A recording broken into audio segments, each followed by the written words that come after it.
I'm good.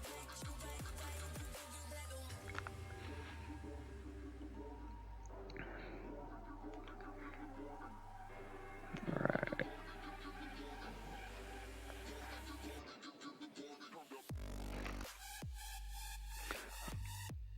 Once it hits 6 o'clock, I'll bring it to the live scene.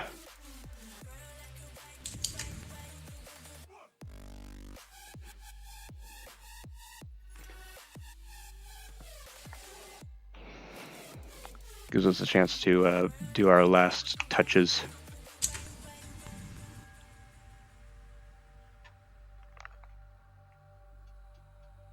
Oh.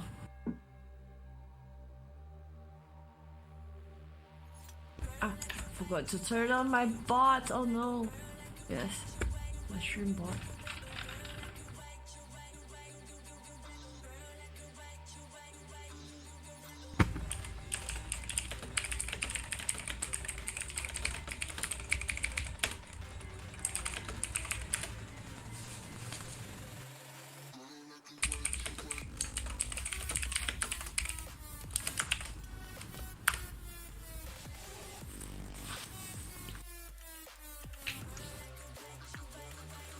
Oh, boy.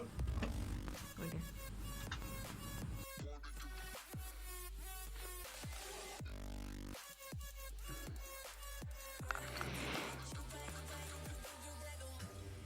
And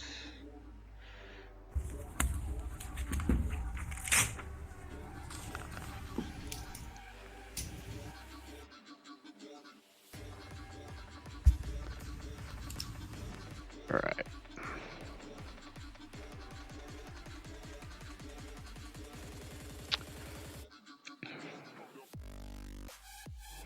All right, you ready? Yeah, I'm good. Yeah. All right, go into the live scene.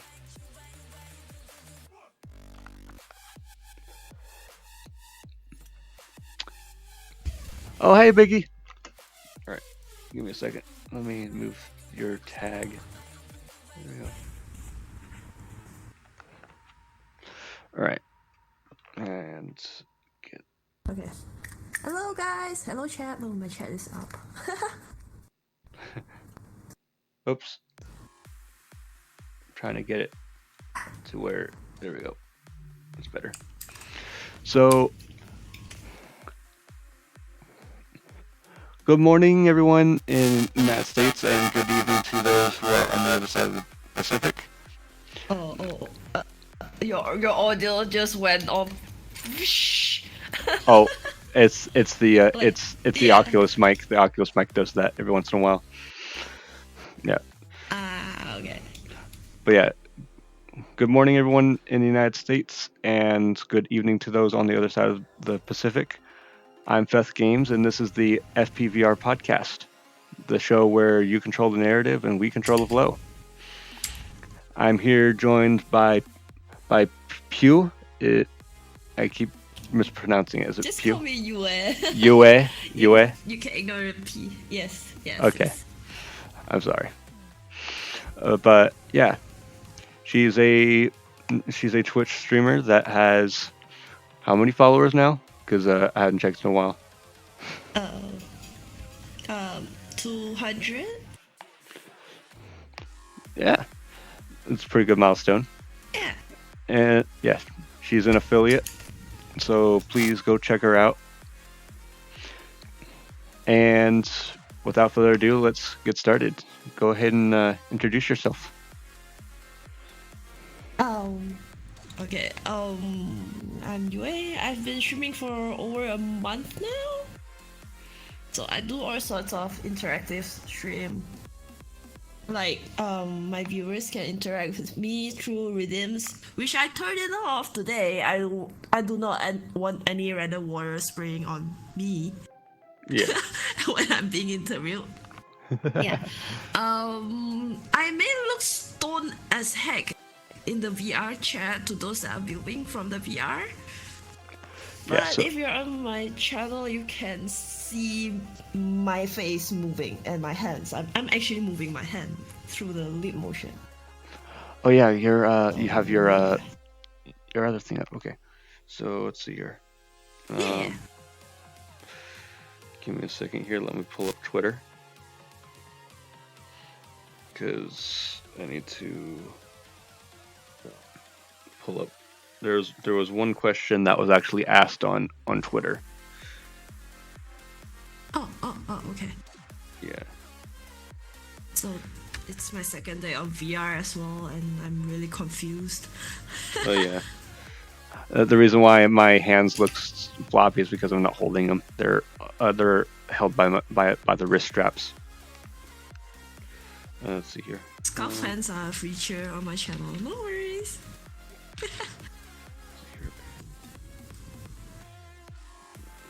There we go. So, Chin Kiat on Twitter asked, what brings you to start streaming?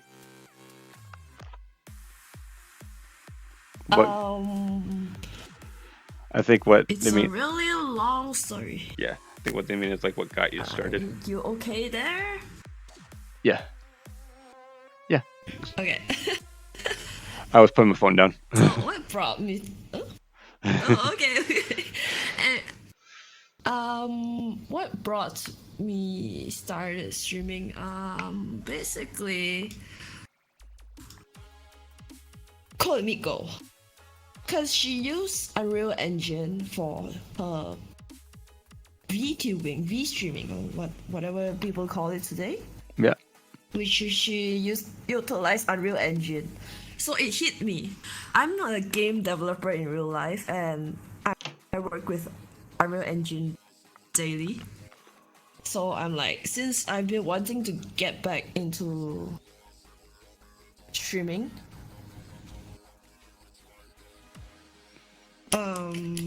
so yeah, so I was like, okay, I can utilize what I use daily for because you streaming.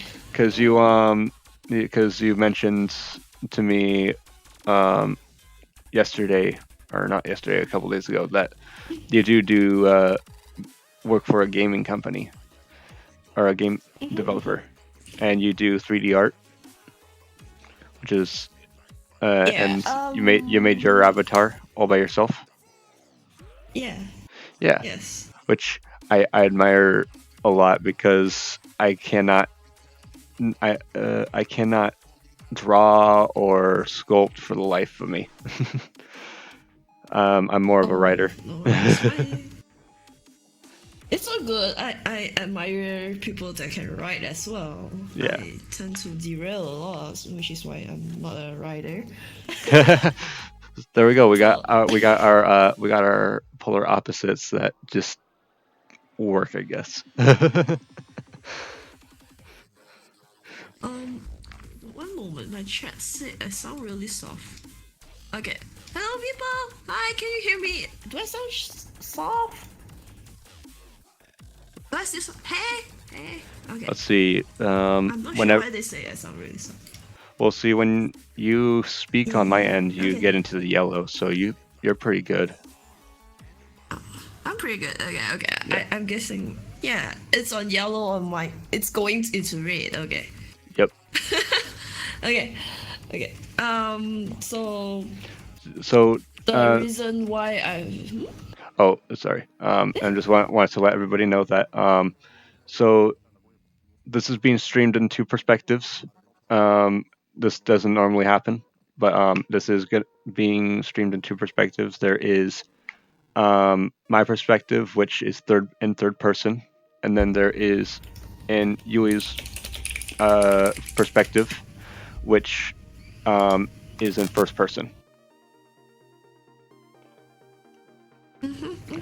So I wasn't sure why. Feel free to check both of us out if or have multiple tabs open. But either way, this will soon be put on Spotify when I have a thumbnail or cover designed. So if you yeah, if you missed the podcast live, then you can listen to it later on Spotify.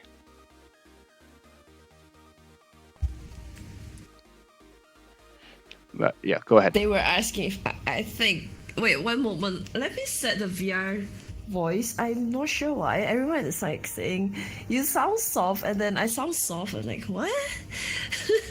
Huh. But everything is like, huh. Okay, try speaking. Test. Again. Okay. Okay, I've set you a little bit louder. Okay. Hopefully my chat can hear. Okay. Alrighty. Okay. Yeah, they can hear. Alright. Oh, good. And Daniel, thank you for joining. And you hosted? I don't see the notification. Huh. But yeah, It feels weird on your stream. I probably look like a stone person.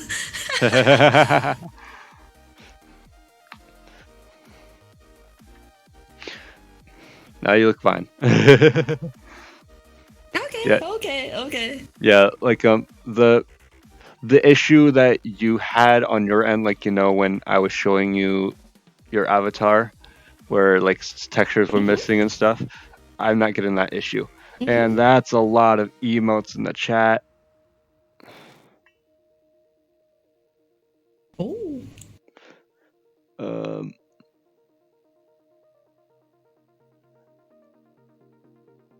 Let's see here. Yeah, Daniel, be careful because next time the bot might time you out because that was a very long message. All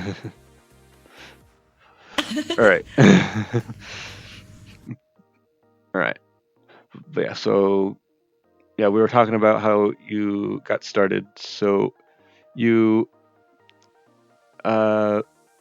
what's the name of the company that you work for again?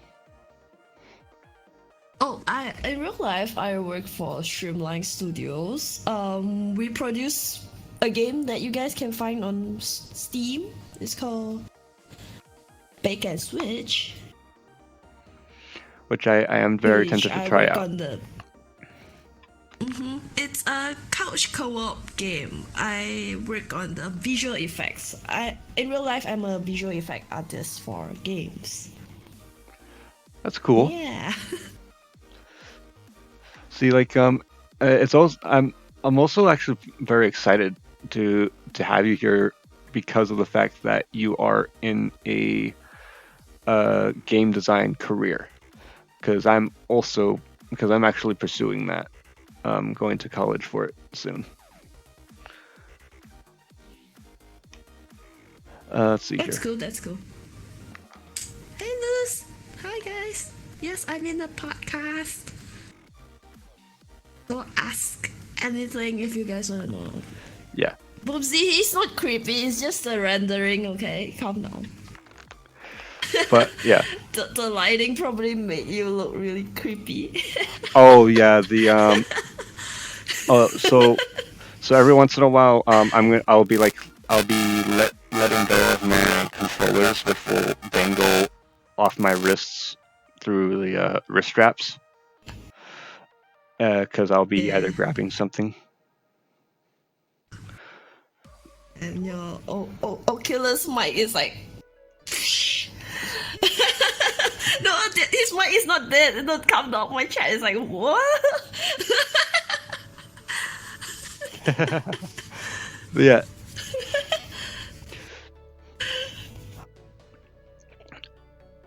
Yeah, so the mic goes brrr. I know, chat. I know.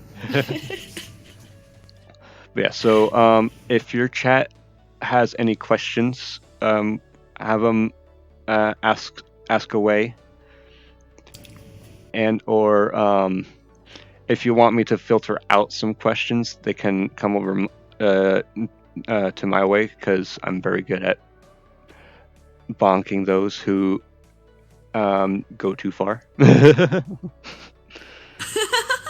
all good. It's all good. All good. Sheesh. Your avatar looks like he's feeling unwell. Oh no, my phone keeps going off because a lot of other people are going live. I see. Yeah. Every time I get the text, get my phone vibrates, it's like, oh, is it Twitter? Is it Discord? What's going on?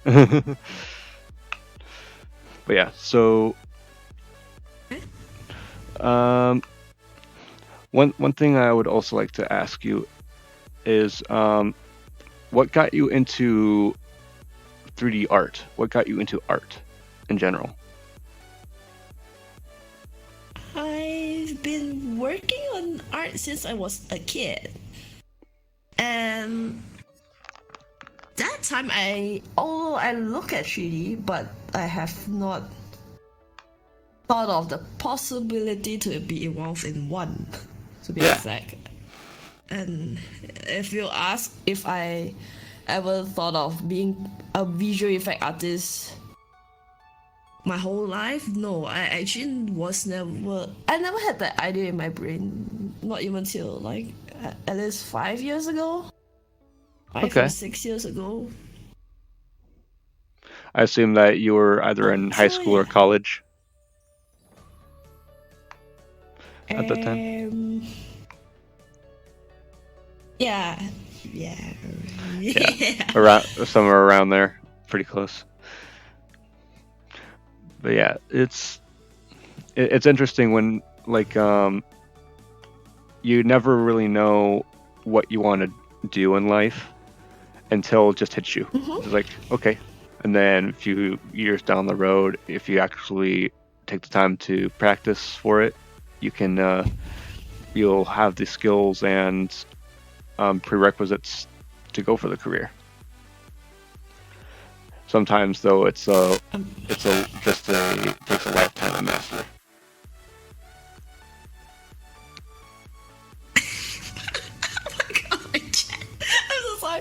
My chat was like, this is like watching Yue on a date. Like, this is not this is not a date.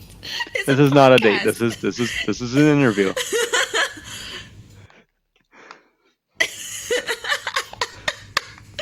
They're laughing. I gotta pull up your chat now on my phone. It's not a date, Cass. Oh my god. Calm down. No, Lewis. Stay.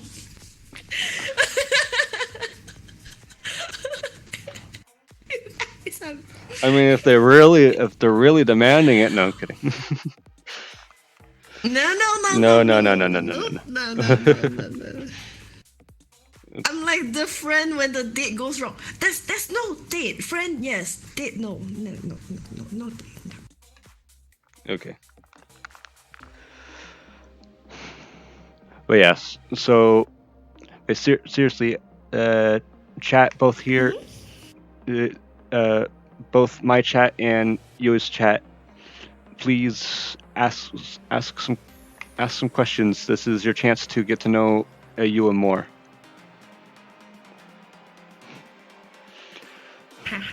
They are just spamming that emote, my stupid emote.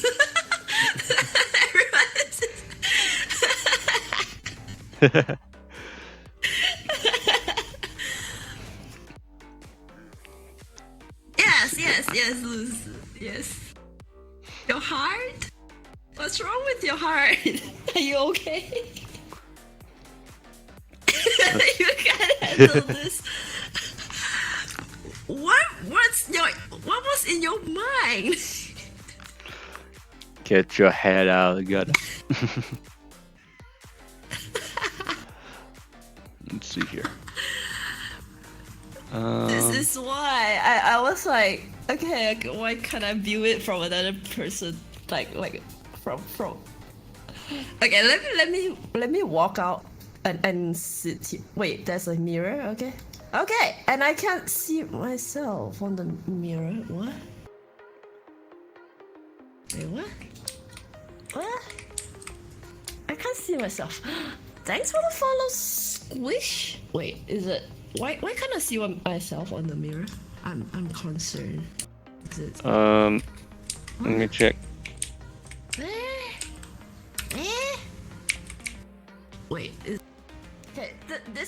this is the interview place. Okay. What's my first ideal date? That is what? Yeah, I can't exactly see myself on the mirror. I don't think I exist in this world. Thanks for the follow, Moist Gummy. Hello. Oh, nice name. Okay. So, Wait, Chincat. let me some technical issue. Oh, yeah. Go ahead and sit back down. I can't see that myself. So, yeah. But yeah, guys, if you want the third-person view, come to my channel because it has a better perspective. But so Chincat on your Twitch asks, how do you feel currently after started streaming? Is it within your expectations? I say it's I'm a little bit closer to what I was expecting to do because in the end I want my chat to be able to mess with me when I'm trying to focus, but not for this stream. Definitely, I turn the shit off. I turn it off. Like no water, no bucket. No bucket, no water. I have this stupid feature. Yeah. I have this really stupid feature where you can shove a damn persimmon up my mouth. I do not want that to happen as of now when I'm talking on an interview. You know. Yeah. Yes, I turned the shit off. My chat was Okay, so yeah. I guess I'm almost there, but not there. Maybe one day when I'm finally able to do full body tracking and have a room, you know, where people can mess with me. I came in with the target of one day I want to be able to have my chat to be able to set either my avatar or the room that I'm in on fire. Ooh. Okay. Yeah, that kind of chaos. I'll be there. Everyone is asking why fire. It's fun. I'll be there when that happens. Join the anarchy. Yes. Let's see here. The floor is lava. Yes. So, Lucilia, I believe I'm pronouncing that right, asks, how are you enjoying streaming so far? Bye. Honestly, it keeps me sane. I said, oh. Thanks for the follow, funny boy. Okay, take care, Moist Gummy. Well, why? I mean, I do enjoy it. In fact, it's not about the viewers coming in, like the amount of viewers coming in, but it's the people that I meet. When I started streaming, they are like really warm and welcome. It makes me feel like, even though I'm not physically there with my friends, I felt like, okay, it's a really good feeling. I like streaming. Like my friends just come in and mess with me for a bit. Yeah, Catch up a little bit. Yeah. For me, like when it comes, streaming has put me in a position where I just feel better about myself. Not in like the greedy kind of way, but more like I've met people, so many beautiful people that are just down to earth, very fun to be with, and the fact that I am becoming friends with people throughout the world, it's just amazing, and like. Also, it's a great. I find it a great medicine for a great medicine to have currently with COVID going on. It's like a great substitute for. It's a great substitute for socializing.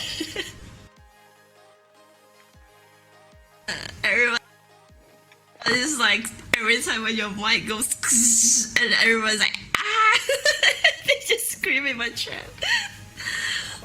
Let me see if I can. It's like a scary movie when that happens. Let me see if I can change my mic. Okay, cool. I kind of. Yes, I'm the ghost now, huh? Ah.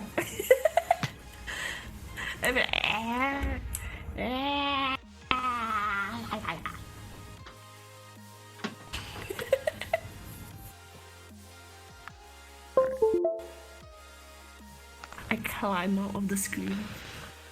All right, and then I'm going to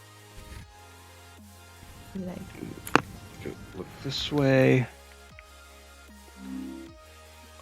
Home, then look down,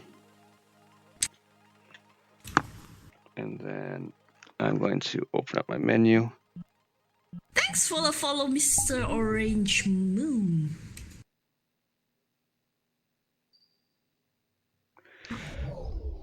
All right, can you hear me?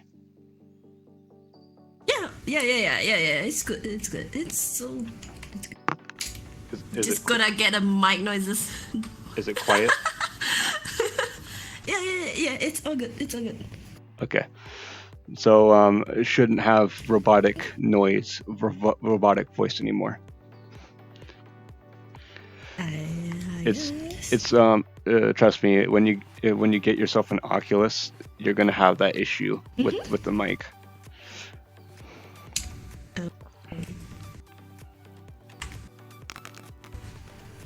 But yeah, so it's just gonna be a little awkward. If you look at my stream, I kind of place myself as a TV thing. Oh, that's look cool. At my stream.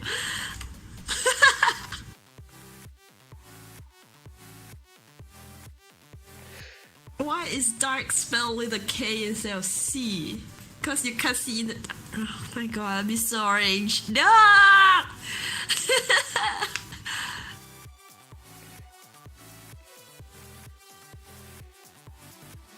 Okay, yeah, Orange. Yeah, so Orange asks, how are you doing today?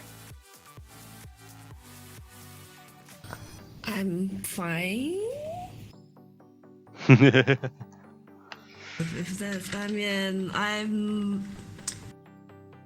People should join me in VR, because there's a lot of meme stuff.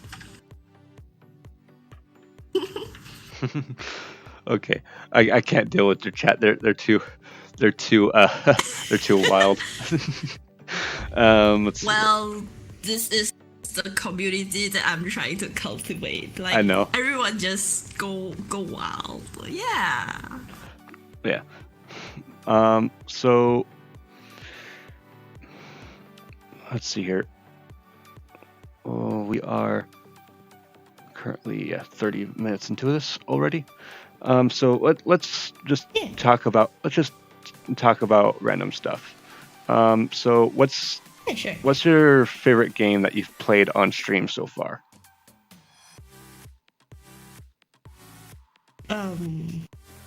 I say on stream, not off the stream. Yeah, on stream. I say Gartic phone because of how random it is, and my friends are like, they just go wild with it. I guess it's either Gartic phone or Bacon Switch, but both of them are equally chaotic. So okay. I think this is my nature due to me being like super serious at work and whatnot.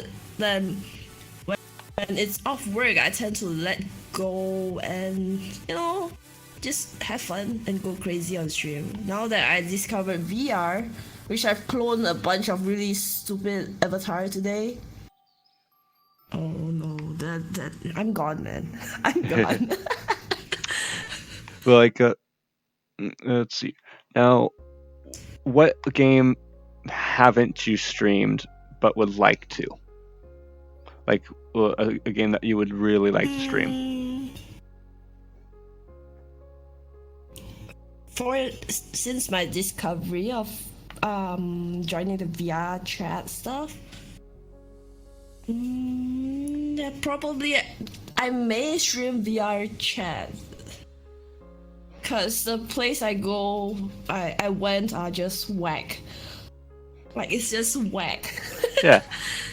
Like and like I said, told you when I invited you to come on, it is best to try out VR chat on desktop mode first before doing it in VR, because you never know what could happen in VR chat. Oh yeah. And yeah. Because I mean, you can almost do literally anything in VR chat. You can do casual stuff like just making new friends, chatting, or you can do karaoke. You can watch movies with people. Yeah. I just met a bunch of people yesterday. We actually sat together in a room and watched Nintendo Direct. That is pretty cool. Yeah. And then people will even go as far as to do erotic stuff, because you can have lewd and nude avatars. Just you can't do it in public worlds. Like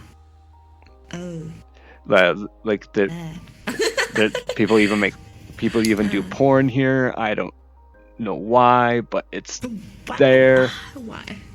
Okay. I guess because there's no, you can't have physical contact, so you are taking everything virtually. Yeah. I suppose. Well, there's also Rule 34. That's a thing, because if it exists, there must be porn of it. Okay. I'll make sure it's safe for work. But yeah, my first day on VR was like, it was crazy. If you really want to know the experience, like just what happened yesterday. All right. Thanks for the subscription first. Okay, sorry, someone just saw. Anyway, so I was in a public room yesterday. So what happened was there's a dude. He came towards me. He's a Japanese. He's like trying to talk to me like in Japanese. So I just replied, "Oh, konnichiwa." And then what happened was he was really persistent on trying to get my personal contact, like my Discord, my Line, my whatever. That's also why I suggest doing this in desktop mode first, because people can be a lot worse than that here. But yeah, those people you just immediately block, because those people will immediately be put under investigation if you report them. Because the VR chat mods, I will say that there's not very many bad things I can say about VR chat. The best thing about VR chat is their security. They take the mods here take their rules very seriously. So if someone is out there making people uncomfortable, they will be more than happy to just IP ban them, which means if they want to play VR chat ever again, they need to buy a new computer. So continue with my story. That guy, he's speaking in Japanese. The thing is, my Japanese is like entry level, so half of the time I do not know what he's saying. He dragged me to a person that is in another corner of the map where it's a Japanese that can kind of understand English. So he tried to translate. I'm like, what? And then I ran into another three guys who they became my friends. I was like, guys, can you help? It was really funny. That Japanese dude, he was like chasing me all over the map. And one of the three guys, he took out a helicopter. He asked me to sit inside, and he launched a damn nuclear at him, and he got lagged out of the room, which was really crazy. Yeah. So of the avatars, some of the avatars that exist, you can do some pretty cool stuff. Like you can turn into a tank. There's one where you actually become the Krusty Krab. Oh wow. Yeah. I lost that one though because I merged. I did an account merge. So. Okay. Yeah. But yeah, those people became my friend. They are not interested in like, oh, there's a female in VR. They are just like, look at how cool my avatar is. So the moment when he launched that stupid giant nuclear on that Japanese guy and he got lagged out of the room, I was like, what the heck? And Shin, don't worry, I'm not trying to traumatize the VR chat newbie. It's fine. I'm just giving them the warnings of what to avoid.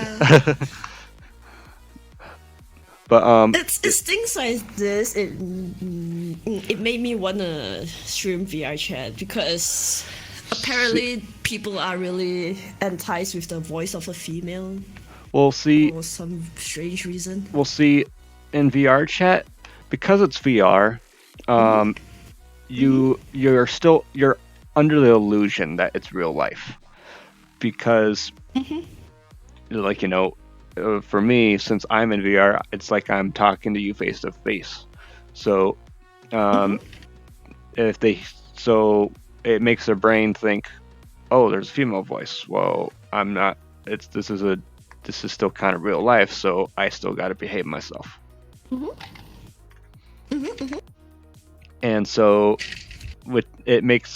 that's what makes VR chat one of the friendliest gaming communities, because that people just have VR chat just tricks your brain into behaving yourself even more. Because it's literally all about social interaction. Yeah. Your mic is cutting off a little bit, like bit by bit. Yeah, I need to. I'm backing up for you. I'm backing up from the mic. That's why. Okay.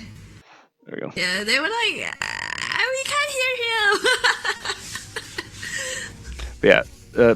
Yeah, what I was trying to say is that VR chat is one of the friendliest gaming communities out there that you'll stumble into.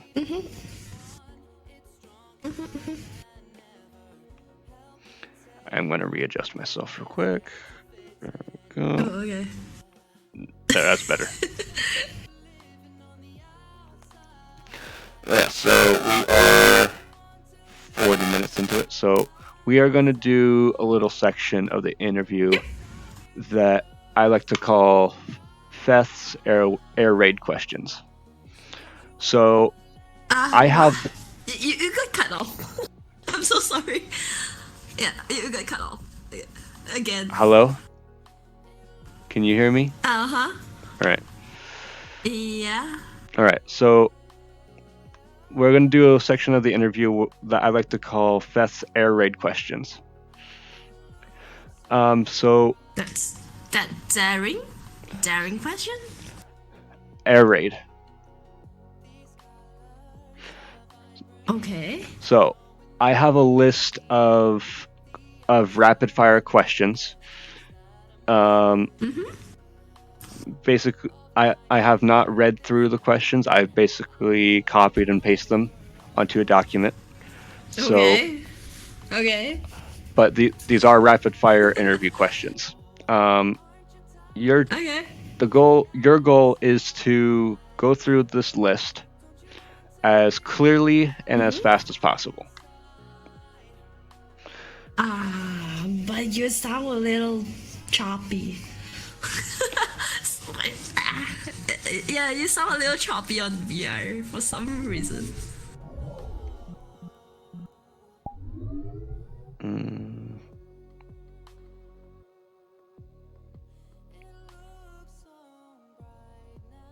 Okay, I'm going back to the Oculus mic. Okay. All right, so I'm going to have robotic voice again. Okay. So Time to jump scare my chat. Yep. So your goal is to so I'm going to ask you this list of questions.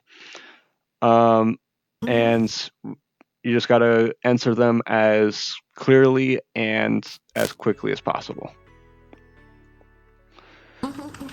I will time you when I'll start timing you when my clock goes to a calculable time.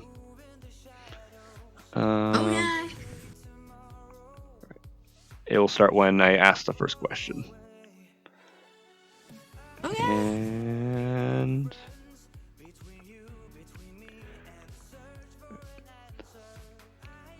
what is the first thing you notice about the opposite gender?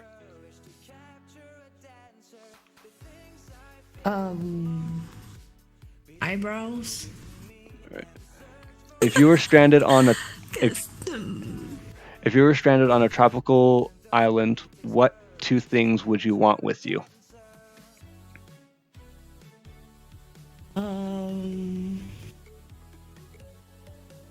A toolbox and food. All right. What is the first thing you notice about someone when you first meet? Probably their hands. Maybe because I'm a person that crafts, so I tend to like get to know a person, like, look at their hands, I suppose. All right. I do a lot of crafts. Yeah. If you were running for office, what would your campaign slogan be?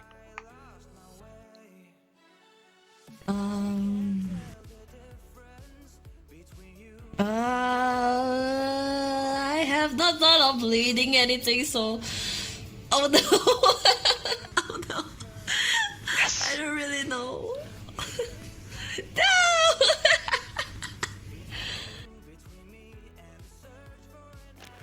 Honestly, I was never thought to lead, so yeah. So no slogan. Well, just do as you please. Just if you want to vote, just vote. I guess. All right. What was your favorite book growing up? Harry Potter. Harry Potter. All right. What city in America? What city in America should not be included on a map, and why?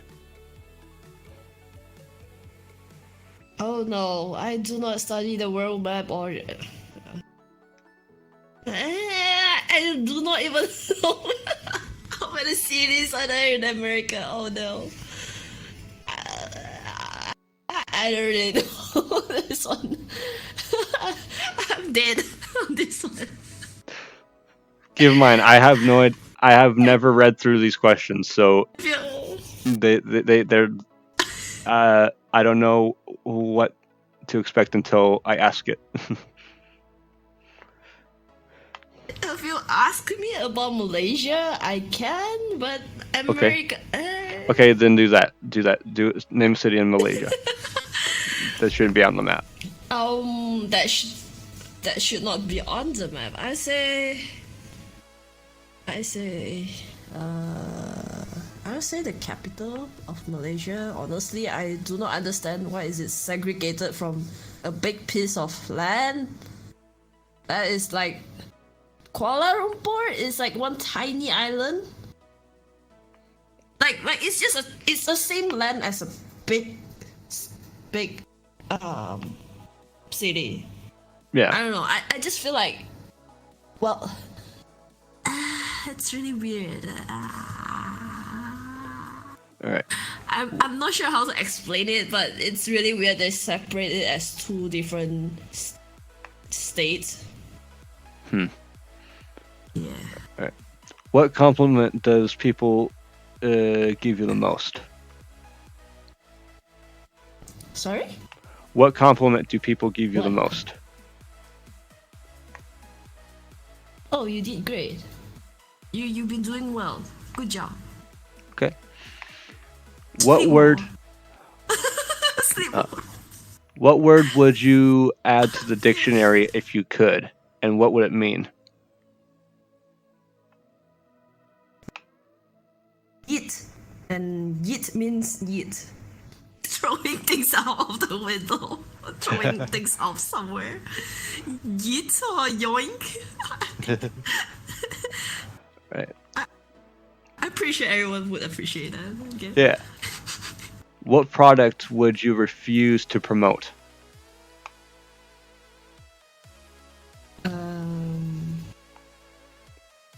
I would refuse to promote things that are illegal, I suppose. Fair enough. That's one thing. Yeah. What is your favorite pet's name?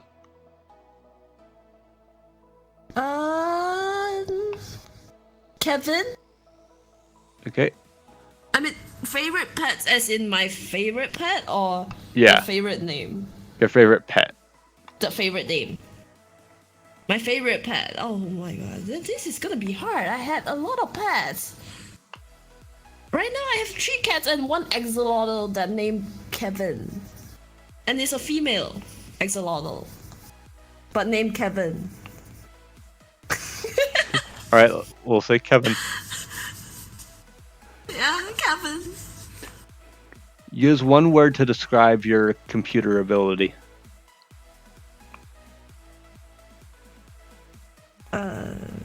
Doable. Right.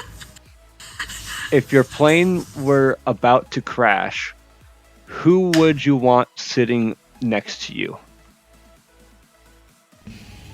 No one? Just let me die alone? Oh, that's dark. Live for me. Everyone just live for me, carry on my dreams or something. I whatever, just let me die alone. Which Stay of alive. Go. which of the presidents was your favorite, or which of your country leaders was your favorite?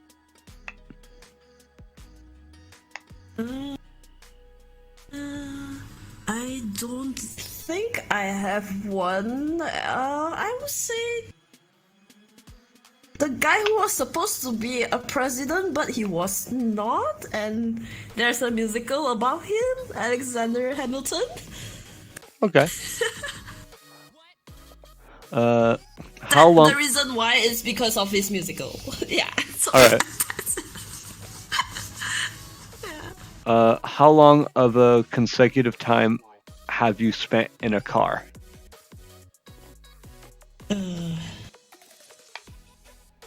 Say at least half my life. No, at least. All right. Yeah, I think 90% of my life. Well, like, what's the longest time? Before the pandemic. What's the longest time you've been in a car? What's the longest? 8 hours, 9 hours. Okay. I Let's see. forgot. What is your favorite Halloween costume? Halloween. We do not celebrate Halloween, but I'm a cosplayer. So I cosplayed as Alexstrasza from World of Warcraft, Okay.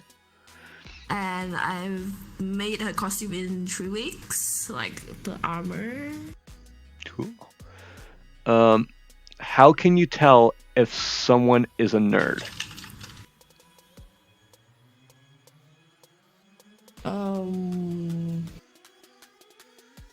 If he's obsessed with like the techy stuff and whatever that's on the book, I suppose. If you could teach any grade or subject, what would it be? Probably art. Art. Okay. What fashion trend do you just not get? Oh, the ones that is like the clothes are made of balloons. Like what? I mean, they do that on the fashion show where they were wearing like random stuff on them, like I don't know, plastic bags, balloons. Yeah. If you were a wicked tyrant, what country would you rule? I would still rule my own country instead. I mean, it may be chaotic, but it is Okay. a good chaos, I hope. What is the lowest grade you have ever been given, and Oh, what class was it for? I failed maths. You failed math? Yeah. Okay. And I'm not shy about it. and it sounds like a really weird thing for a Chinese Asian to say that, but yeah, I failed maths.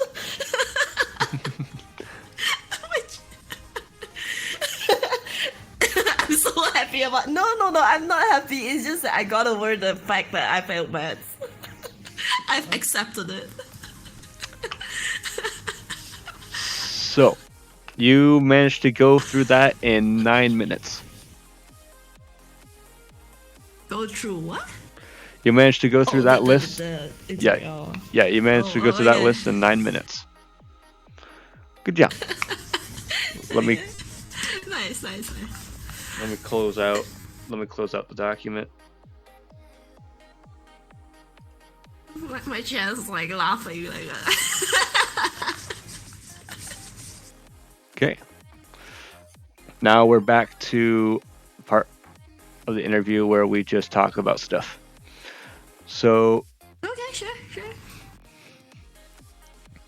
now,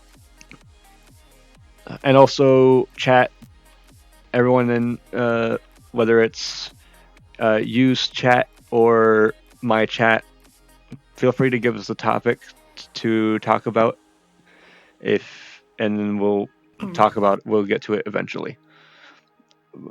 So one thing I would like to talk to you about is, so you've been doing this for a month. What exactly were like your hobbies beforehand? Like, what were you doing to pass the time before streaming? Plants. I have a lot of succulents. I tried getting into doll crafting. I actually made a doll. I do intend to make another one, but it's gonna take some time. And before the pandemic, I'm into cosplaying and selling merchandise of like drawings and events. So yeah, I'm a geeks for convention before the pandemic. Okay. Yeah, I've been cosplaying almost 10 years now. Nice. Yeah. Let's see here. Yeah, I think, yeah, I'm sort of like, for me, when it came to my hobbies, I basically didn't have time for it. I was Oh. focused on making sure I had a roof over my head. And Okay. but I did work at the conventions because I was doing event security. I have friends that does that. Yeah. In fact, I met a lot of friends that does that. Yeah. But someone I'm related to actually does sell merchandise at different cons.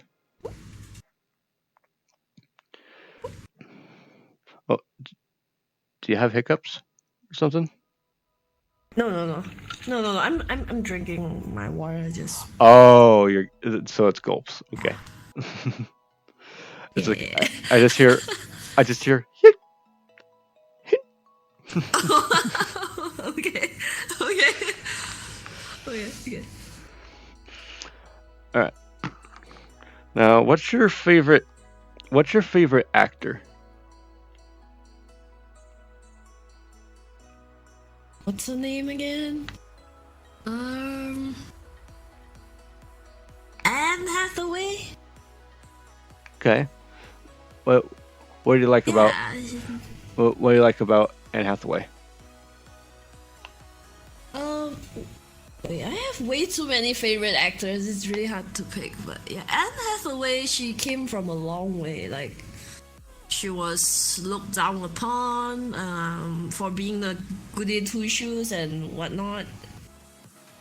And she went through a phase, and she played lots of interesting character, and she put her heart and soul in it. If I'm not wrong, I read something like she actually pulled out two of her teeth just to make herself look a little thinner to play a role in Les Mis or something. Yeah, Oh, yeah. the thing about some artists, the BS that some artists have to go through, especially in Hollywood or the music industry, it's horrible. Like I forgot Oh yeah. what her name was, but there was one person who ended up starving herself because her folks kept saying that she was fat. Oh dear. Yeah. Yeah. Even Johnny Depp, losing all his deals thanks to his, his ex and that kind of thing. Yeah. And then It's really rough. there's Shelley Duvall who had to deal with abuse when they were producing The Shining. Oh dear, yeah. That kind of things.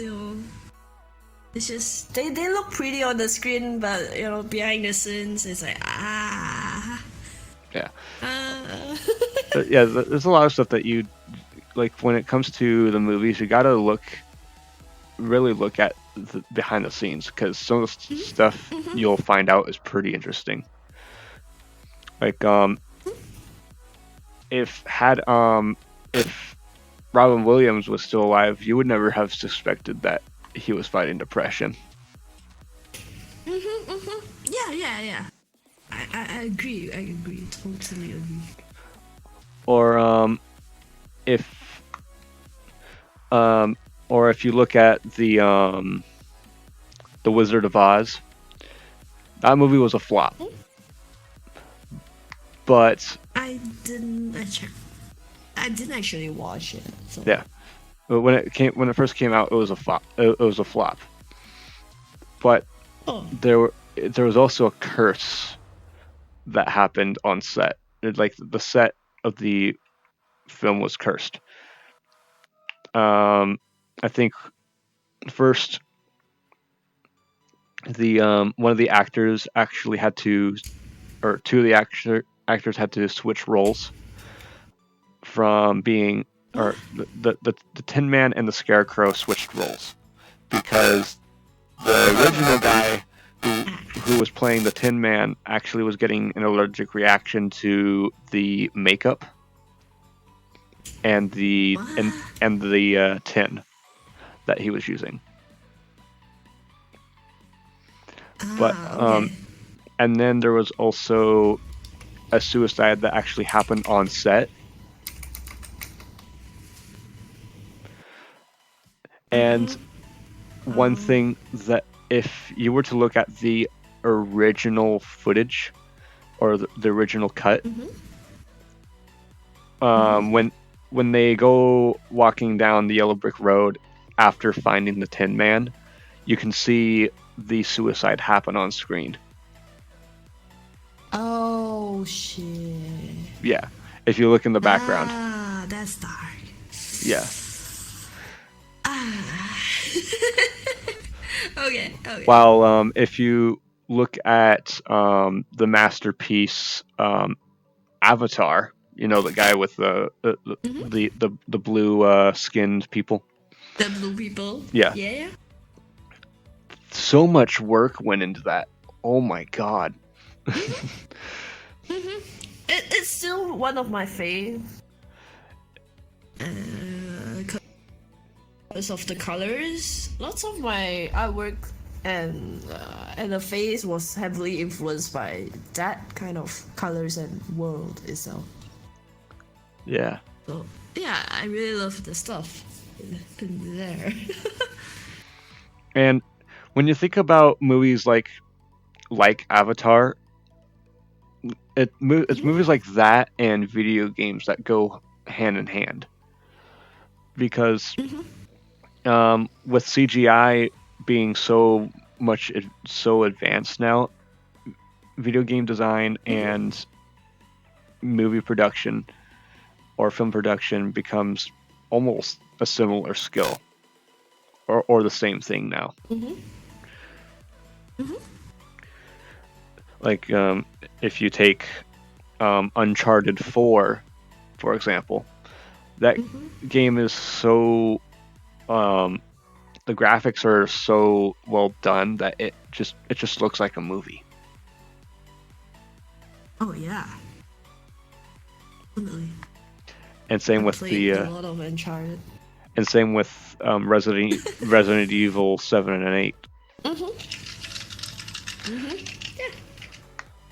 Like when I remember when Resident Evil 7 first came out, a lot of people first thought when the first cutscene they were like, "Is this live action?" Oh yeah, I get that feeling. But for us that work in this industry, you'll be like, there's some clippings there. Something is off. The texture is off. You know, the thing that sucks about being an actual game dev is that you can't enjoy things like you used to. Like even when you're watching movie, yeah, my brain just goes into like how many layers of compositing, what process they use, what software, while people when they are in the movies, they're just figuring out, okay, what's the lore, what is going on with this character, and my brain was just like, okay, what did they use, what kind of mocap. Same. Whenever I watch horror films, I always look at like the deaths. Okay, how did they make the death happen? Yeah. So your brain is dissecting things visually while people are like thinking the stories and stuff. So it's yeah. Especially when I was like at one point when Frozen 2 came out, I went and watched it. My friends were like, "Isn't that a kid show?" I'm like, "No, I like it." Disney is not visual effect. Disney is not a kid studio. Okay, look at all the deaths that they've put on screen. Yes. And then tell me for it's kids, still a kid, and then tell me it's still a kid's movie production. Because it's due to the graphics, you know. But for me, I'm like, no, Frozen 2 is awesome. I know the singing is annoying, but look at the visual effects, okay? That's all I care. Like how Elsa project the eyes, how the purple fire and the wind, the water. Knock the horse. That's my favorite character in the whole movie. Like the warrior. It's just so good. Like the warrior is one of the hardest visual effect things material to master, and they I agree. managed to do it so perfectly. I agree because when I was in high school, water was just a bane of the existence in the class. Oh yeah. And Like it got to the Moana? point where we all just gave up on adding a water effect. Yeah. It's just like screw it, we're gonna add fog And instead. yeah, you just hide everything, right? Yeah. Because like Moana, look at the water, how it moves. It's animated, it has character, like that kind of thing, you know. It's what keeps me excited but yet stress me out, because my work, a lot of the time they will ask me to research about how to make water, and there's so many layers in order to make a water look like water. It's not just a transparent piece of block. Oh, yeah. So I'm like, oh no, water again. It's cool, but when you manage to get it working, everyone loves it. But the process is just so. I rather make fires. You know, fires is just some scrolling textures and done. Yeah. I mean, like, I believe, if I remember correctly, I was actually reading about how they did the Wind Waker for Legend of Zelda. It was a mixture of making it a solid object and a texture. So that way, but the only thing was they did like a coding trick where when you, for example, if Link jumps on this surface, he is submerged. So they didn't do anything special with the graphics or effects of the water. They just did coding tricks to make it work. Which, hey, it works because you don't need to see everything. If it looks good, you don't have to be perfect about it. Yeah. Sometimes it's the coding that makes the graphics work. Yes and no. I see. Because sometimes you can use graphic, like a graphic, to hide the mistakes of coding. Imagine something it's like really bad on the screen and you do not have time. You can just put a bunch of atmospheric fog, or just like you know how there's this thing in when I was studying game dev, they say horror games are the easiest to make. Because the reason why your mesh do not need to look super polished. You just set everything in the dark mode. You guys, so it can hide all your flaws if you make things in the dark. I guess whoever that is watching the stream now, they are gonna start spotting things in horror games. Yeah, you probably see the monster mesh hiding, behind the locker. They just hide it in the dark. You can't see it, and then it just boom, it just came out, and you will never think of where it comes from. That kind of thing. Well, Thanks for the follow. Well, take Outlast for example. There's a lot of graphical errors. One moment. Okay, yo, Mike, what's up? Okay, I'll repeat what you said again. Oh, yeah. There was a lot of graphical errors in Outlast. That I was able to spot, but only because it was by chance.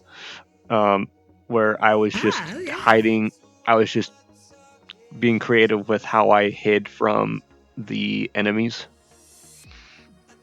And so I was going to places that the devs wouldn't expect me to hide. Oh yeah. And I would see a bunch of weird stuff. Yeah, things that they would not expect the player to see. Yeah, Yeah. I completely agree. Cause my lecturer actually showed me some videos like certain games. I forgot what games. If you manage to glitch your character out of the map, you can actually see some random dev hiding their names there. Like the developers will just hide their names in random meshes. Yeah. It's like really. Yeah. There's things like this. It's the fun of being a game dev, I suppose. Yeah. I think one of the Halo devs, I think in Halo 2, they the loading screen, if you were to you have to do this on, I think, Christmas Eve. If your console detects it being Christmas Eve at 3 a.m. And you click both of the joysticks, the loading screen will say "Happy Birthday," I think Maria. Yeah. Okay. It was no one discovered it, and it was discovered by fat chance. Interesting. Yeah. So, yeah, there's a lot of random stuff. And then Skyrim, they have this section of the map that's not accessible by playable means. You have to actually cheat your way into it. But this room is basic. It's basically a room that teleports all the dead bodies to. What? Yeah. So the room is filled with dead bodies? Yeah. Bodies that of characters that you killed. And that's where they probably keep track of how many people you killed? Maybe, I don't know. Maybe? I think because they have it set to because they wanted the game to be somewhat realistic for a fantasy game. They wanted bodies to be there for a very long time, and then after a certain while, it will teleport the body away, and a certain while after that, it will delete the body. It was to save Okay. it was to save or it was to save on lag or prevent lag. Because if a body were to Okay. if a body were to despawn right in front of you, while you are playing, and also keep in mind Skyrim is a massive game. Either two things could happen. One of two or both can happen. One, your game risks breaking or crashing because it can't handle the process of you just watching a body disappear or getting deleted. Or two, the player is going to get confused because True that.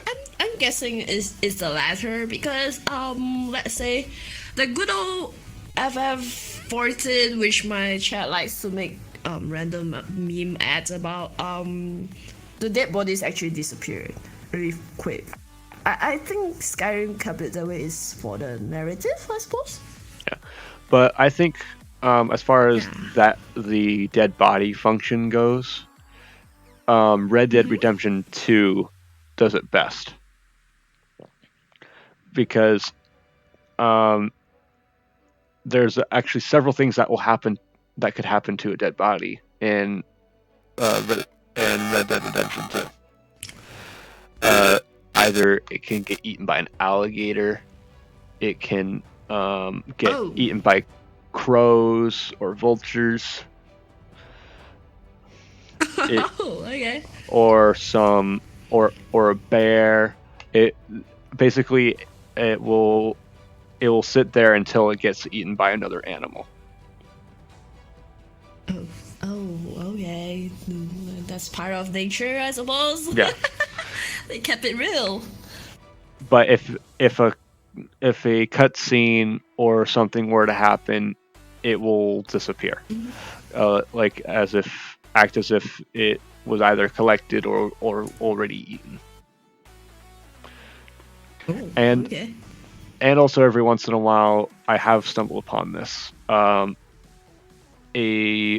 lawman will actually collect the body and take it to a doctor. Oh, okay.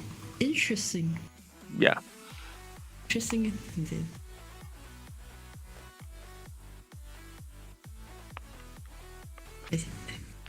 They do the same thing. They do the same thing with I think Assassin's Creed Odyssey,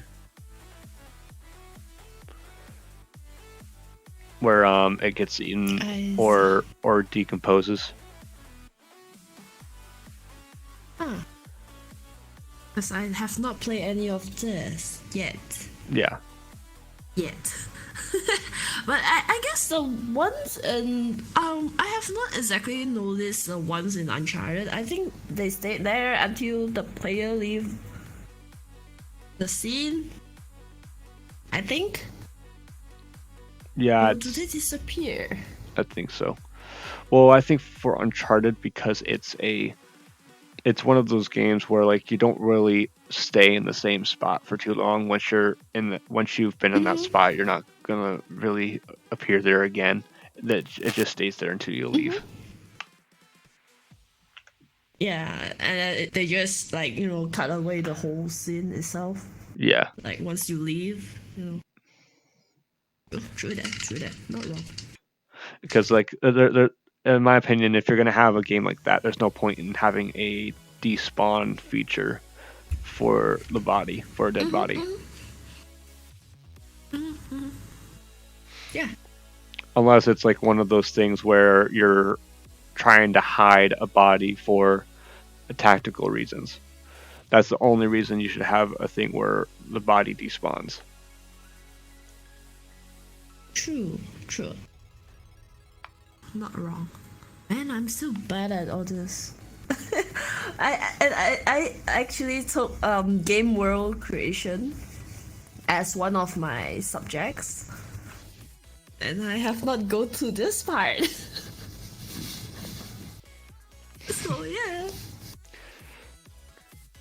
it's an interesting subject. I say game world creation is like you create how the world works, like what sort of beliefs that people are believing, and what do they do to survive, and what sorts of culture they develop, and so on. And from there, you create the conflicts. Yeah, so like that happen, and why did the conflict happen? Well, so like let's do a little thought experiment, okay? You and I are going to think of a gaming world or universe right now. So like, what does a world? So, what's the first process in building a world?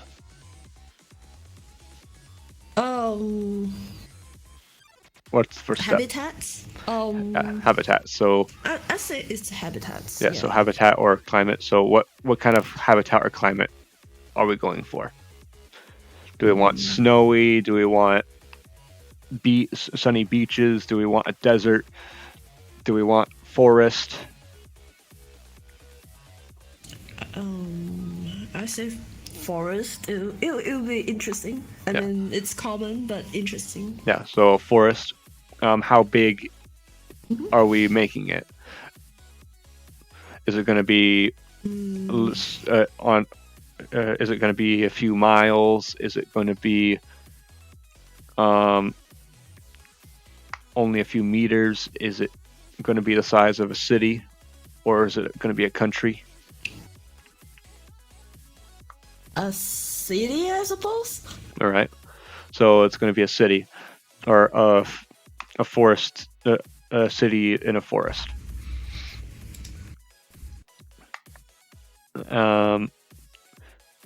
What's the population going to be like?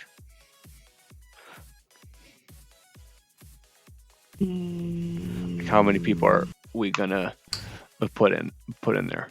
Are we gonna put a few hundred, or maybe only 10, a few thousand?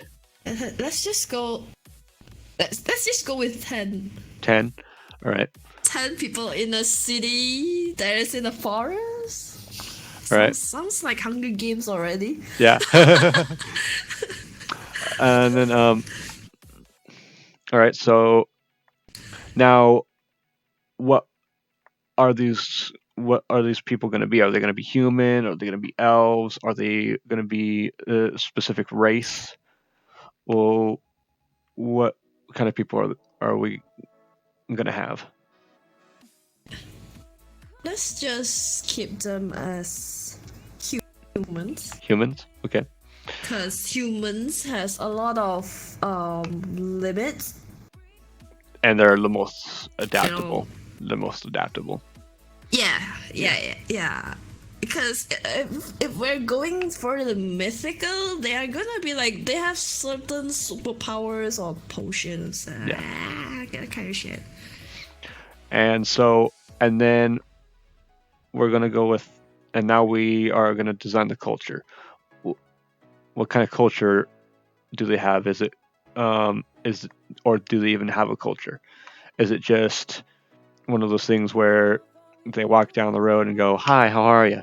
Or do they actually congregate and practice a belief? Or do they just fight each other? I say we just we'll just because I'm not sure how it started to become 10 people. Like, where do they come from? So I say if it's just 10 random people, they are probably gonna fight for survival. Okay. And since there's no way of communicating properly, if like, let's say if this world is born out of nothing, and you just toss 10 humans inside, they are definitely not gonna like be as civilized as us. Yeah. Logically speaking. So, now a world does have to have lore. How are we going to implement the lore? Mm-hmm. Are we going to put it in like scriptures, or are we going to put it in documents throughout the world?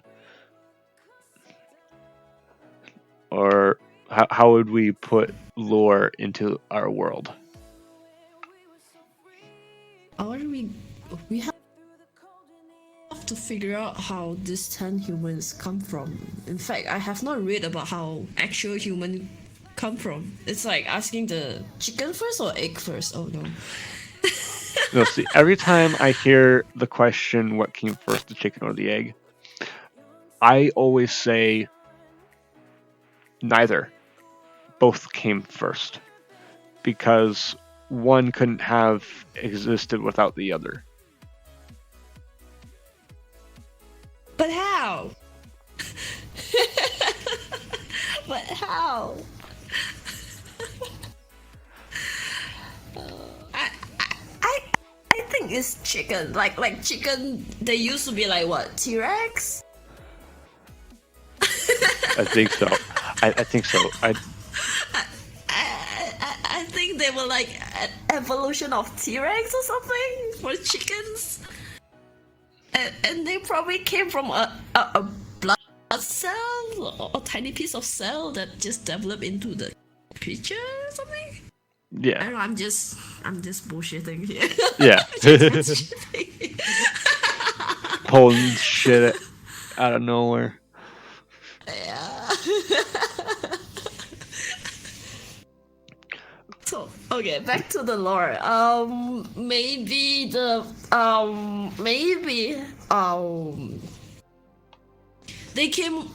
these 10 people, they were preserved after the world went through an apocalypse. How about Okay. that?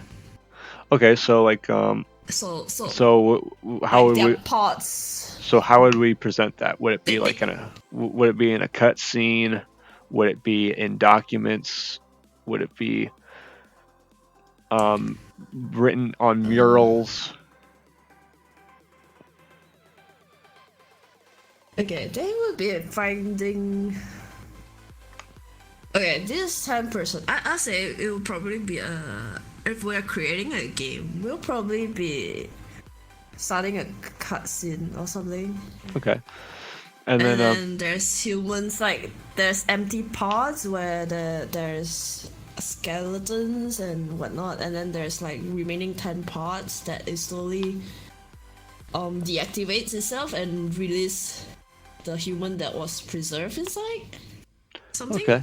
And then they have to start to learn things from scratch, like the caveman era, but they are in a post-apocalypse city. Okay. So why does this sound like some game I've played? I know, right? It definitely sounds like some. Sounds familiar, but I don't think we're ever gonna point it out. Okay, so we have Biggie. I know you're looking. I'm so confused with your confused eyes. So we have the scenery. We have the font. So we have our scenery. We have our climate. We have our size, our population, and we have their way of life. What's the day cycle going to be like, or is there going to be a day cycle? I suppose if it's good enough to grow a forest, so it should be like on Earth. Yeah. Just the same. Okay. Yeah. If there's no day and night cycle, I don't suppose there would be a forest. Yeah. Yeah. All right, and then let's see here. I'm trying to think of other stuff. Okay, what would we name the world?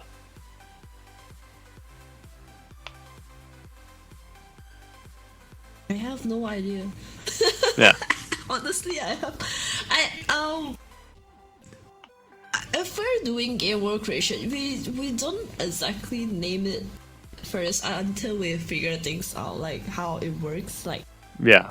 how the system goes on, and then naming. So it has not crossed my mind yet. But like maybe whatever the 10% speaks, like whatever language they are communicating with. all right. Give me a second. There we go.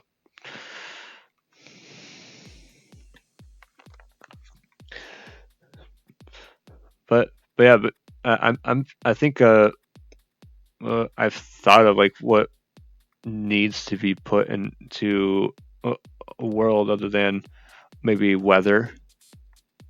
What's the weather going to be like? Is there If going it's to a be? luscious forest, I suspect it's gonna be humid and it rains a lot. Yeah. It's wet, moist. Oh yeah. And creatures. What creatures are going to be there? Oh, definitely animals that have been mutated. Who knows? We have to figure out how did the world end. It could be a Yeah. nuclear or some biochemical reaction that caused some shit, and then it makes a creature like extra huge, or maybe an elephant with 10 legs. I don't know, like whatever floats the boat. Yeah. Well, yeah. Zombies. Oh really? My chat just says zombies. That could happen. Like the people that did not get into the protection shelter and got hit by the nuclear, and they have been running around rummaging and scavenging over dead bodies and became zombies. I suppose Yeah. So it could happen. yeah. So there you go. We have the makings of a world. All we would have to do is fledge. All we'd have to do is make detail out the story of the world and then how it works. But other than that, you have a gaming world right there. It's just about putting in details that just make sense. Yeah. You can't have some random guy with he has a magical wand and come and make things appear for you. No. It's gonna make it sounds ridiculous. It just wanna make things that make sense. Yeah. So yeah, that's game world creation. Yeah. Because as long as heck, take for example the game Inside or Little Nightmares. That kind of game, or the world, we basically don't understand it, and in our minds it doesn't make sense, but it doesn't have to make sense because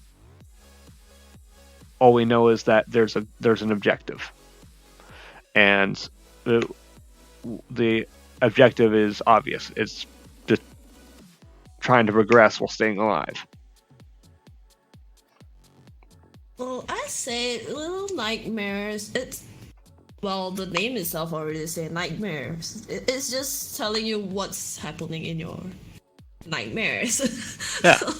Like you can have some random butcher, some dude is butchering kids or something, or like things that just play with phobias and stuff that scares people, like some monster under your beds. As a kid, we believe that, I think. So they are just making use of that kind of fear to build that world. So yeah, there's that. But I say we'll look at yeah, I think the reference I had earlier, like I say why it sounds so familiar, is because of Horizon Zero Dawn.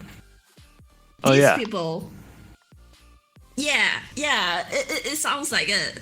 So they were reborn, but it's in a post-apocalyptic world, and they start everything from scratch. But they have a little bit of text here and there because they managed to scavenge some of the items. Okay. So yeah, it makes sense that way. Like Horizon Zero Dawn. Like, Yeah, and it would then make the sense. main character starts to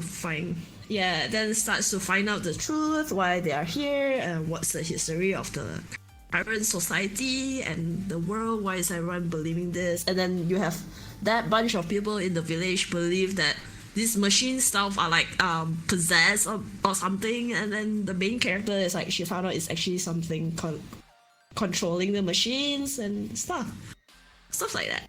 Yeah. So that's that sort of game world creation is what captivating and interesting. Yeah. Just the art of world creation in general doesn't matter if it's video game, book writing, or movie creation. It's a talent that often can't be done alone. Sure, the idea can be thought of alone, but there's a lot of work that has to be put into the act of taking that idea and putting it on paper or making a visual of it.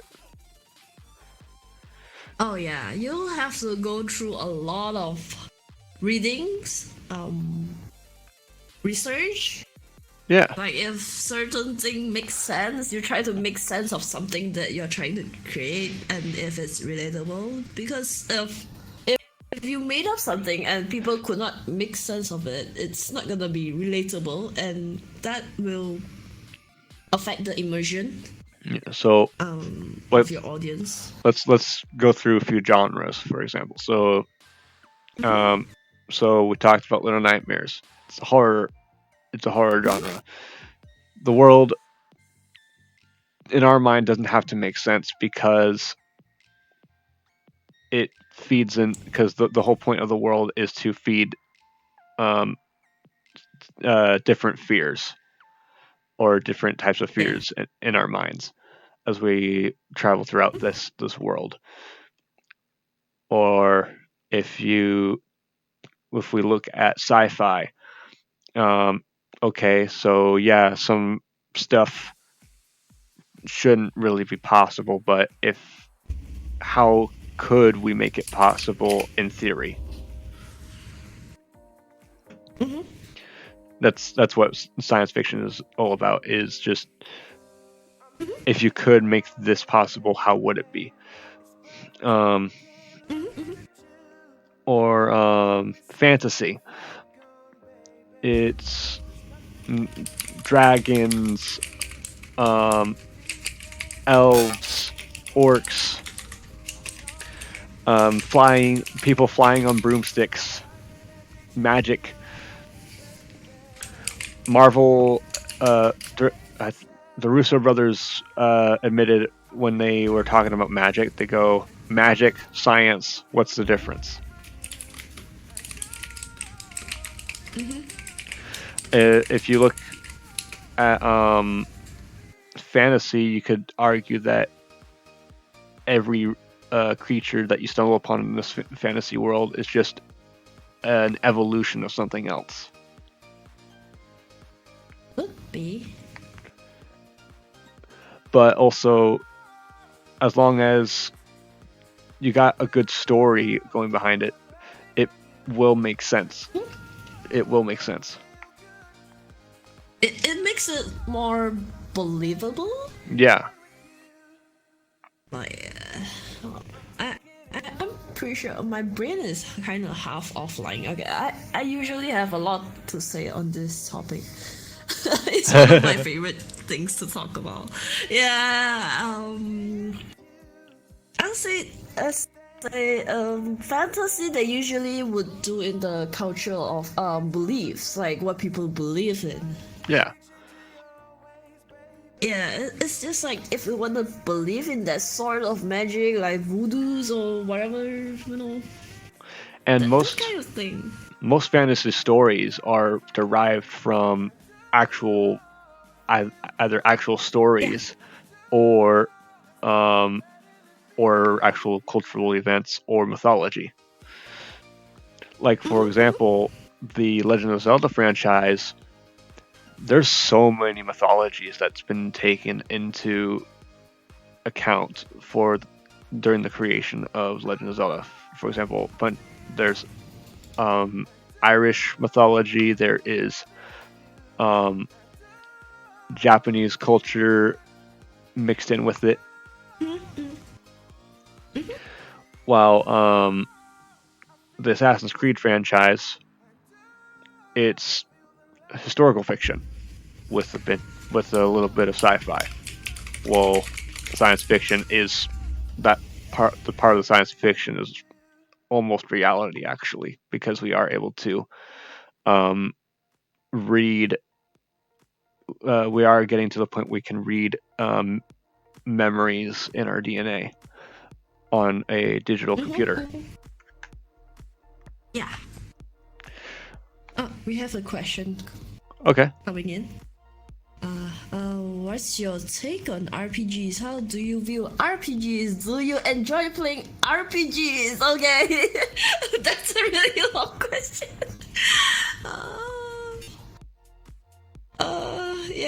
ask my chin cat. Okay. So, what's my take? What's my take on RPGs? Honestly, it depends on what sort of RPG. RPG is just I'm playing. I'm playing as a certain character, and I have certain ability with different sorts of limits, you know. But yeah, I enjoy RPG, but like recently, last week, the game that I dropped, Biomutant, it's RPG. I'm playing as a street rat thing. I don't even know what to call it.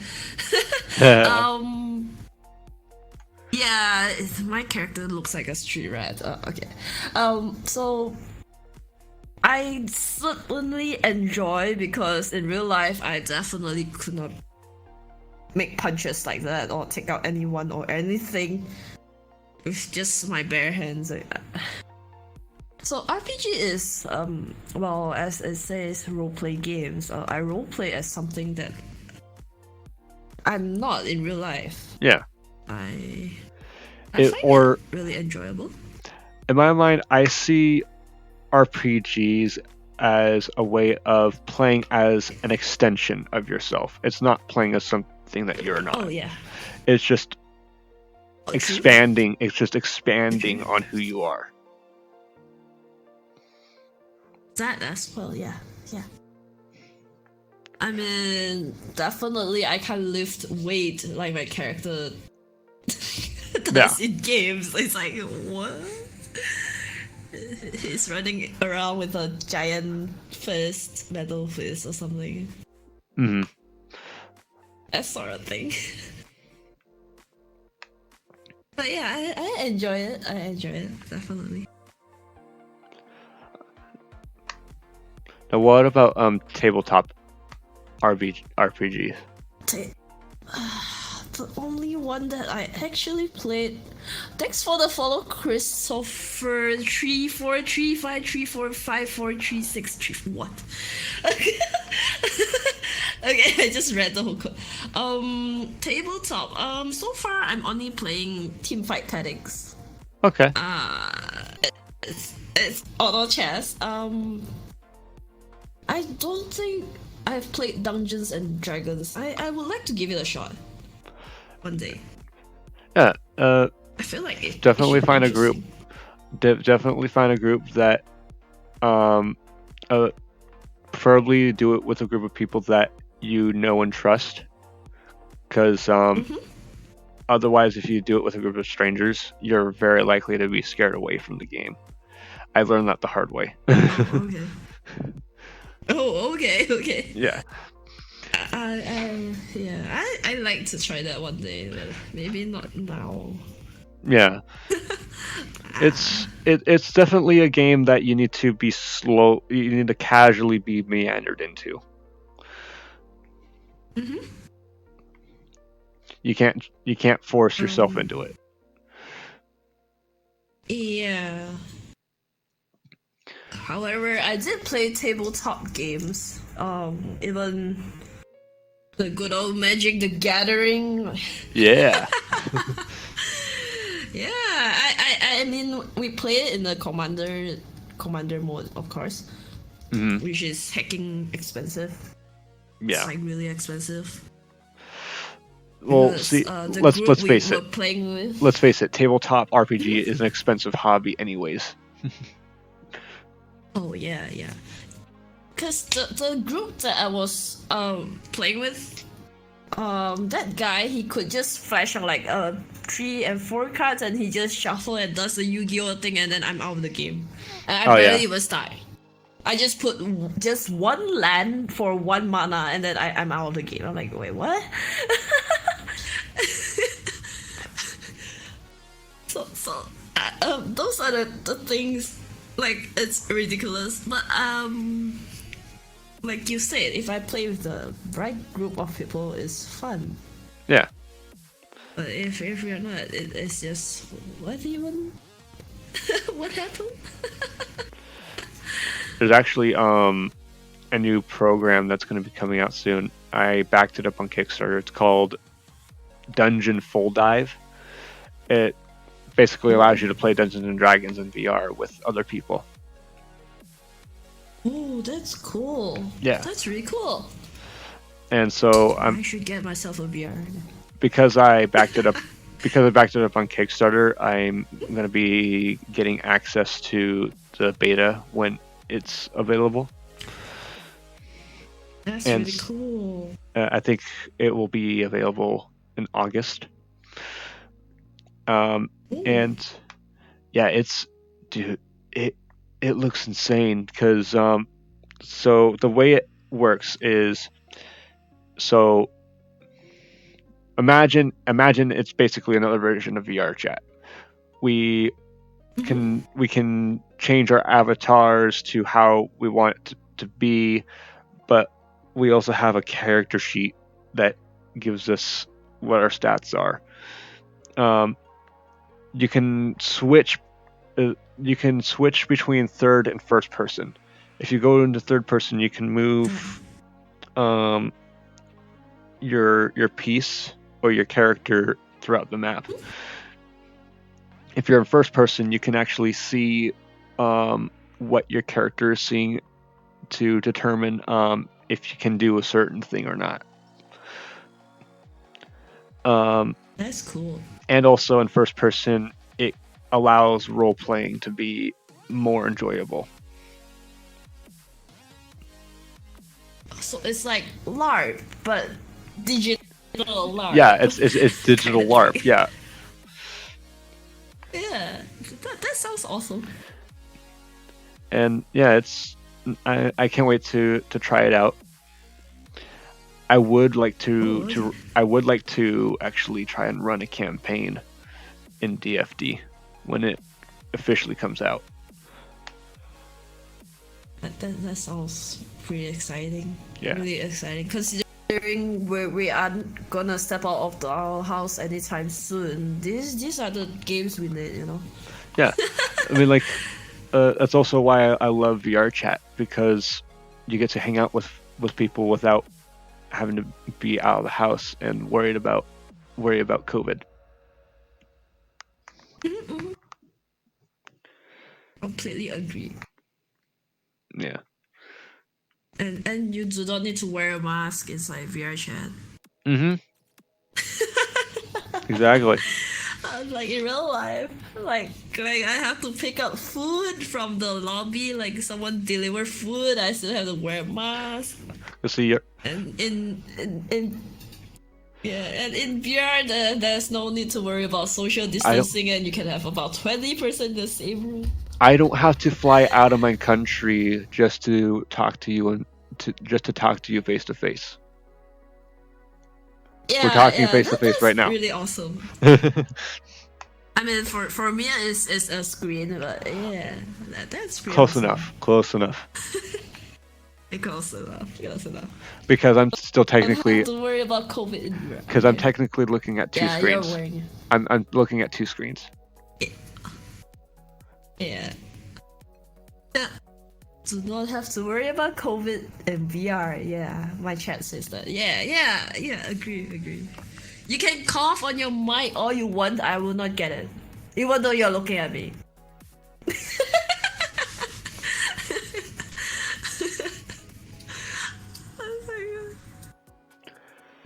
All right, so now we are at the point, because we are an hour and 50 minutes into it. This is the part of the interview where I ask you if you have questions for me. This is where we get to reverse roles. We get to switch roles. Did you make this room yourself? No, I did not make this room myself. I am currently making one, though. I am making one. Oh, that's cool. That's cool. I have to make it through Unity, and thankfully I am fluent in Unity, so I can do that. That's really cool. Yeah. So you're like studying the programming side? I'm just the game dev or just game design? So the course I'm going through is I'm going to go for an advanced diploma in game design and production. So it basically I'm studying the idea, pitching, and marketing side of things. So I come up. Okay. So I would basically be the guy that comes up with the idea and does a little bit of everything, but Yeah, overall the game designer. leads. Yep. Overall leads the project. Yep. The game designer. Yep. I'm just a game artist.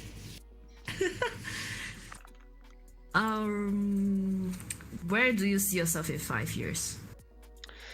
Hopefully working for a big company, because in 2 years, because the college I'm going through is a 2-year college, and the success rate in that college is pretty high. I'm hoping to either work for a company like Square Enix or Bethesda, just one of the big companies to start with. That's good. That's good. Yeah, but another thing I would really like to do is, or at least work for a smaller company. Like your company is somewhat small-ish, even though they have multiple offices. They do got it's like not well known, I think, as others. Yeah, our company mainly does a lot of outsource. So Yeah, the part where we are like producing our own games is still relatively small, although we've been around for 20 years. yeah, because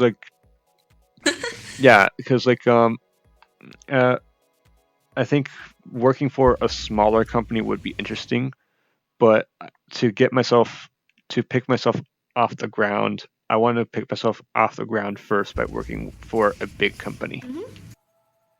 That way I'm more likely to be hired by a small company. It's not wrong, but yeah. Oh, and hey, Mine, thank you for coming in. So, okay, your choice is big company first and then small. Yeah. Alright? Yeah, that's a good way. Although what I would encourage people is try small ones first, because you are gonna wear a heck ton of hats and you get to learn the deeper process. True. Meanwhile, big companies, they are just gonna throw you into something. You are just doing what you need to do, what you're hired for. Yeah. True. Yeah, that is something to think about. So just in case, if there's gonna be a ton of graduates that go for the big guys, Yeah. So I'm sure in case, I'm sure I'll change my mind as I'm going through college. Yeah. I say just my advice is just apply as many places as you can. Yep. And if you land a small one, not a big company, it's okay. Yeah. That's where you learn the ropes. Yep. Heck, I wouldn't mind working for VR Chat, because VR Chat is a company in and of itself. Mm-hmm. Yep. Well, we have like small company. Someone asked, what glasses do you use from VR? Send link. Do you mean me? I do not use anything. I'm just using desktop. If you meant my face tracking, it's actually my VTuber avatar. Yeah, I use Oculus Rift S. So, yeah. Yeah, the characters in VR are not expressive as YouTubing because they do not detect facial expression. Correct me if I'm wrong. Well, if you have the VR headset, you don't need facial expression detection, though they are working on it. It's just not on the market yet. But for avatars, like, so when I was using your avatar earlier, I was using your avatar earlier before streams, that way it, like, to see angles and stuff.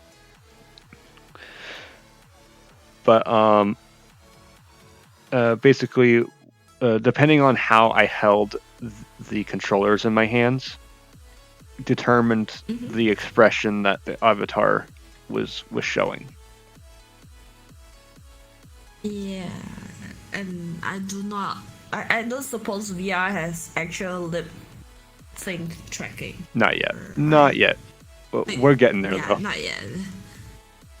Yeah. I mean, just in case if anyone in the chat is wondering what I'm using, I'm actually using my VTuber software. I just overlay on top of the screen. It's not actually a VR thing, like, yeah, I'm moving everywhere.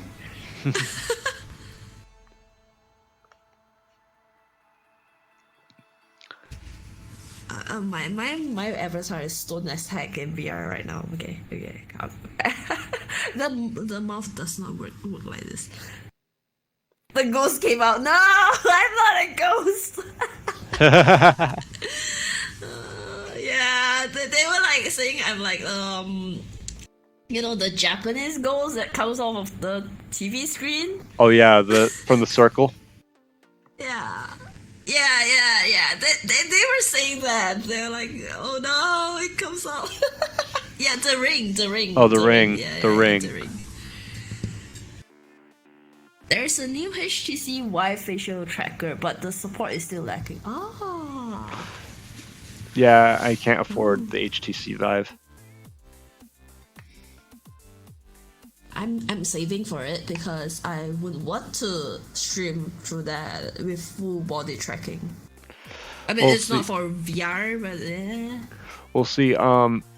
You can get the Oculus and still have the Vive full body tracking because it's compatible. It's just that. Oh yeah, it's just that no matter what, you're going to be dealing with a lot of wires.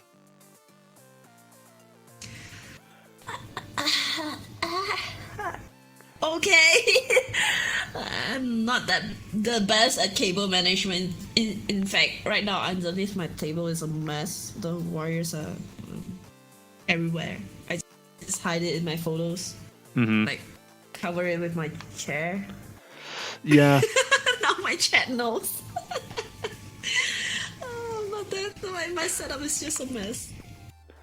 My setup is currently a mess, but it's because I haven't done my weekly cleanup. I do cleanup like once a week. Yeah. If it's not messy, it's not you. Yeah. That's not. You're not wrong. You're not wrong. I'm not the tidiest person that I know. Me neither. Yeah, right. It's all good. It's all good. Yeah. So you got any other questions for me?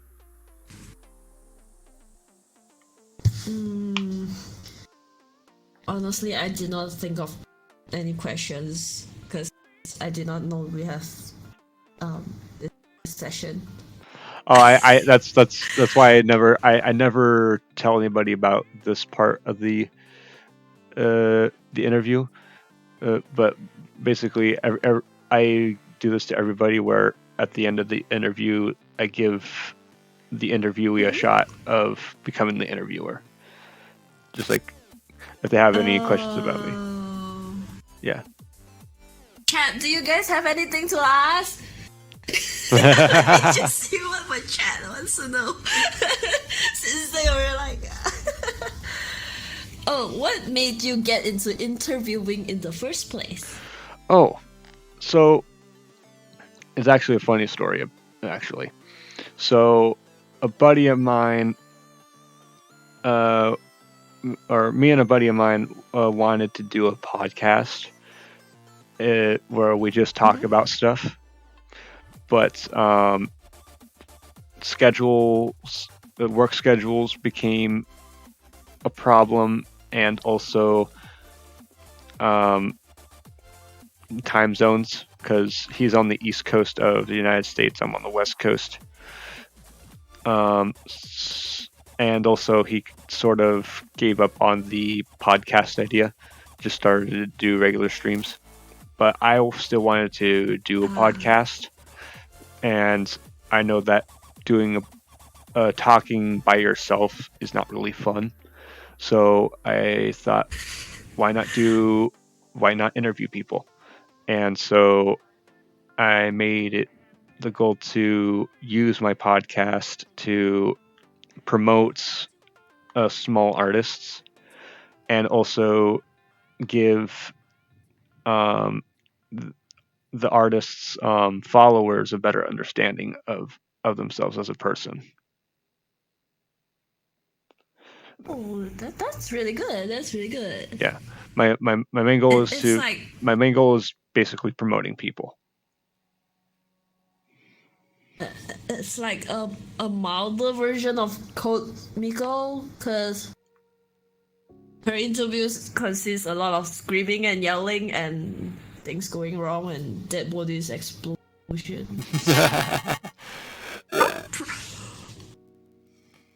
Probably something I may do in the future. Probably.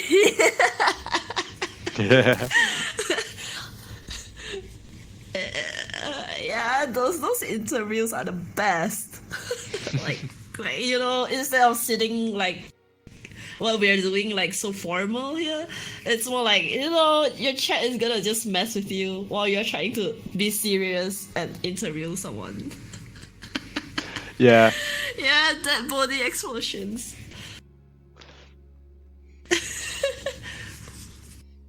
Yep. Yeah. Our time is almost up, I think. Yeah. We are actually running out of time. So at this time, I will like to say that everyone on my stream, thank you for watching. Please go follow Yui. I have her Twitter tag on her lap. It's literally on her lap right now. What? You don't see it. You don't see it. It's on my stream. Okay. So yeah, chat. If you guys like podcast stuff, just give Feth a follow. I did not include him on my stuff, but Oh, and also I have not set up properly. You go ahead and pull up my stream real quick, because I got a feature to show you. Pull out your stream? Yeah, because I got a feature to show you. Um. Well, then everyone can look at you as well. Yeah. So everyone, I'm going to give Pyue a shout out. Yeah. I'll give you a shout out as well. Okay, that. Chat, now look at me. I'm actually normal here. Okay. Now you guys can look at me being normal on his stream. Okay. It's really awkward and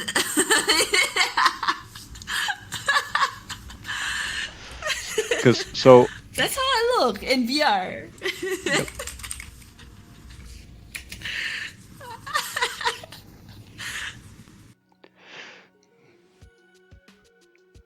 Let's see here. And really awkward as well. Okay, it's super awkward. I'm gonna cover here. Let's see. Boomsies, thank you for the follow. Welcome to the respect. So let me do the shout out.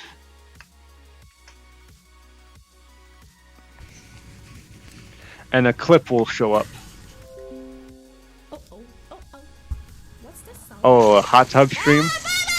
Oh, oh no! Yeah, those are the chaos that happens on my stream. Yeah, that is actually redeemable. All things. Yeah, but I have no idea why recently it's this clip. Like, whenever someone shout out to me, it's this one. I'm like, oh no, they are probably thinking like this VTuber is like doing that kind of stream. Huh? No, I'm like, no.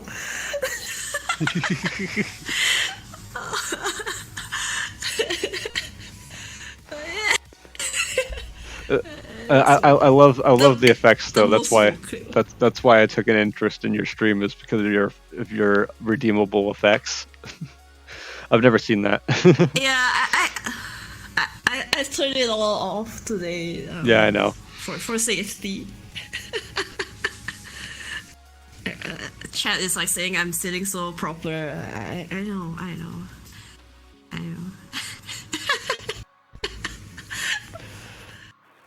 Yeah. So, as I was saying, please go give Pyue a follow. She's on Twitch and Twitter.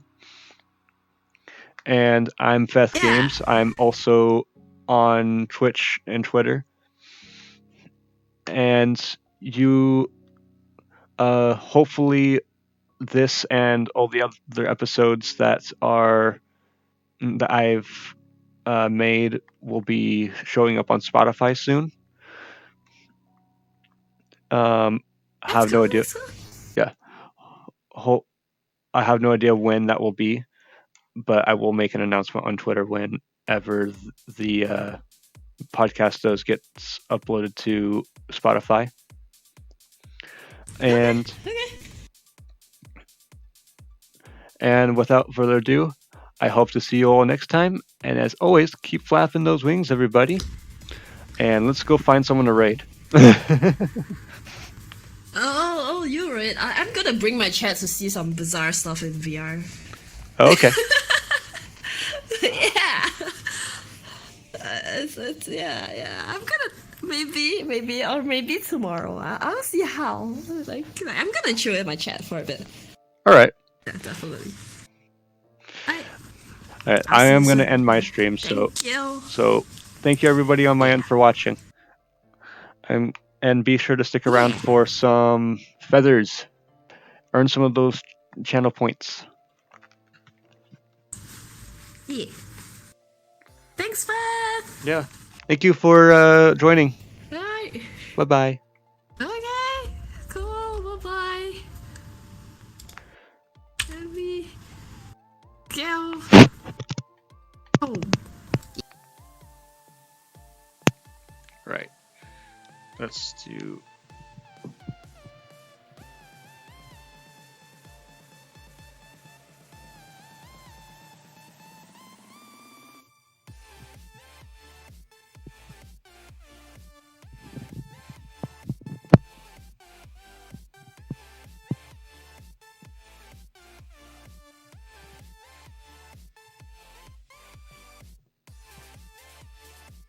Oh, we're gonna raid my buddy Raz.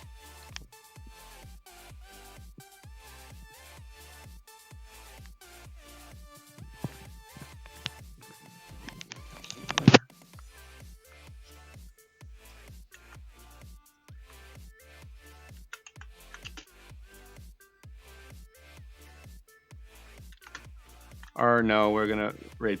We're just gonna go ahead and raid Pyue. It's fine.